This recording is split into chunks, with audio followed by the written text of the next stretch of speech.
Assalamualaikum warahmatullahi wabarakatuh. Di sini saya akan membahas mengenai alat optik.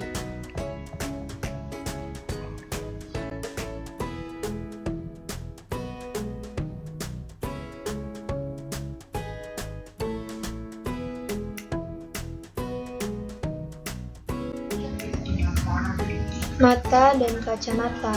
Sebuah benda dapat dilihat oleh mata. Jika benda terletak pada jangkauan penglihatan, yaitu di antara titik dekat dan titik jauh mata. Mata normal atau emetropi, titik jauh terletak pada jarak tak hingga. Titik terdekatnya adalah 25 cm. Selanjutnya adalah kacamata. Kacamata merupakan alat optik yang digunakan untuk membantu melihat pada orang yang memiliki cacat mata. Kacamata berfungsi dengan cara mengatur bayangan agar jatuh tepat di retina, dengan cara menjauhkan titik jatuh bayangan pada penderita rabun jauh dan mendekatkan titik jatuh bayangan pada penderita rabun dekat. Jauh dekatnya bayangan terhadap lensa kacamata yang digunakan tergantung pada letak objek, jarak fokus lensa, dan kekuatan atau daya lensa. Kekuatan atau daya lensa dirumuskan dengan kekuatan daya lensa sama dengan 1/F, yaitu jarak fokus lensa. Untuk mencari jarak fokus lensa, kita bisa mendapatkannya dengan menggunakan rumus 1 per jarak fokus lensa sama dengan 1 per jarak benda ke lensa ditambah 1 per jarak bayangan ke lensa. Macam-macam kelainan mata. Yang pertama adalah miopi, rabun jauh. Rabun jauh atau miopi adalah keadaan di mana mata tidak dapat melihat benda dari jarak jauh dengan jelas. Penyebabnya adalah kelainan pada lensa mata di mana bayangan benda terbentuk di depan retina. Penglihatan orang yang menderita rabun jauh dapat dibantu dengan menggunakan kacamata berlensa cekung atau min. Yang kedua adalah hipermetropi atau rabun dekat. Rabun dekat atau hipermetropi disebabkan karena lensa mata yang terlalu pipih. Jadi mata tidak dapat melihat benda dari jarak dekat dengan jelas. Penglihatan orang yang mengalami rabun dekat bisa diperbaiki dengan menggunakan kacamata berlensa cembung atau positif. Yang ketiga adalah presbiopi atau rabun dekat usia lanjut atau mata tua. Rabun tua atau presbiopi biasa dialami oleh orang tua. Pada presbiopi, gangguan pada lensa mata terjadi karena faktor U alias usia.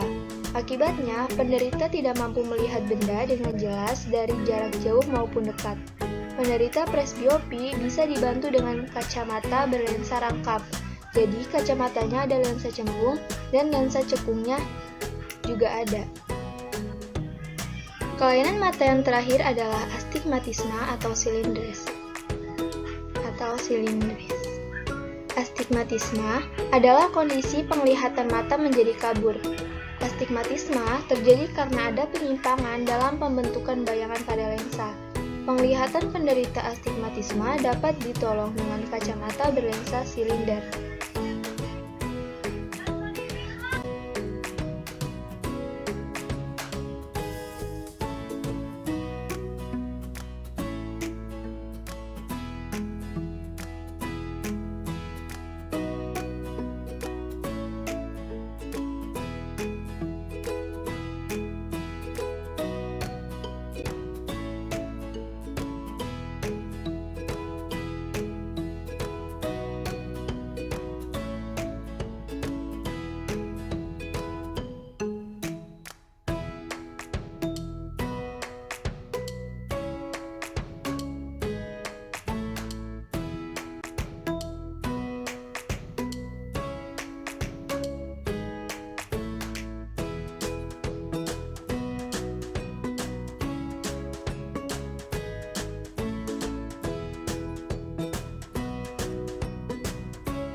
Kaca pembesar atau loop, sifat-sifat bayangan yang dihasilkan loop adalah maya, tegak, dan diperbesar. Rumus loop, yang pertama, mata berakomodasi maksimum, Sn per F ditambah 1. Selanjutnya, mata tidak berakomodasi, rumusnya adalah Sn per F.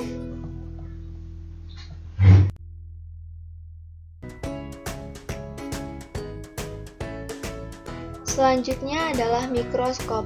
Mikroskop merupakan alat optik yang digunakan untuk melihat objek-objek yang sangat kecil yang tidak dapat dilihat dengan mata. Cara kerja mikroskop adalah dengan memperbesar bayangan sehingga tampak lebih besar dan jelas. Mikroskop terdiri dari dua lensa cembung, yakni lensa okuler dan lensa objektif. Di bawah ini akan disertakan persamaan-persamaan dari mikroskop.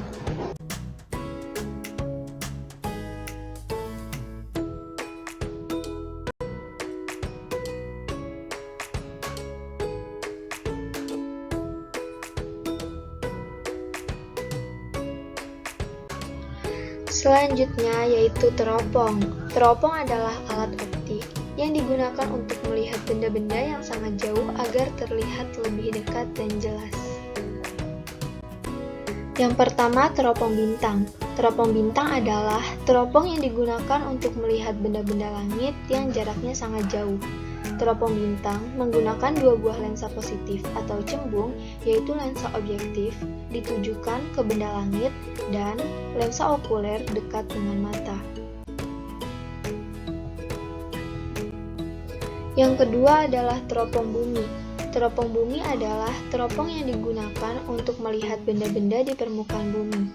Teropong ini menggunakan dua buah lensa positif atau cembung sebagai lensa objektif dan okuler, yang dilengkapi dengan lensa pembalik, sehingga bayangan yang dihasilkan tidak terbalik.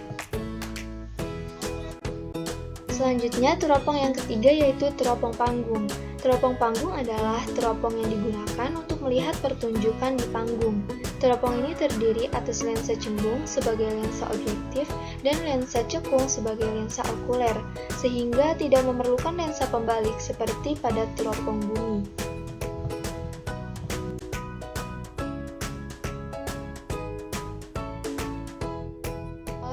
Yang terakhir kita bahas yaitu kamera. Kamera terdiri atas kotak tertutup dari bahan tak temu cahaya, dilengkapi dengan lensa positif atau cembung yang ditempatkan di bagian depan sebagai lensa objektif dan film yang ditempatkan di bagian belakang. Bagian-bagian terpenting kamera yaitu yang pertama, mengatur jarak yang berfungsi untuk mengatur jarak lensa objektif dengan film agar bayangan yang terbentuk tepat pada film. Yang kedua, diafragma, berfungsi untuk mengatur banyak sedikitnya cahaya yang masuk ke dalam kamera. Pembentukan bayangan pada kamera bersifat nyata, terbalik, dan diperkecil.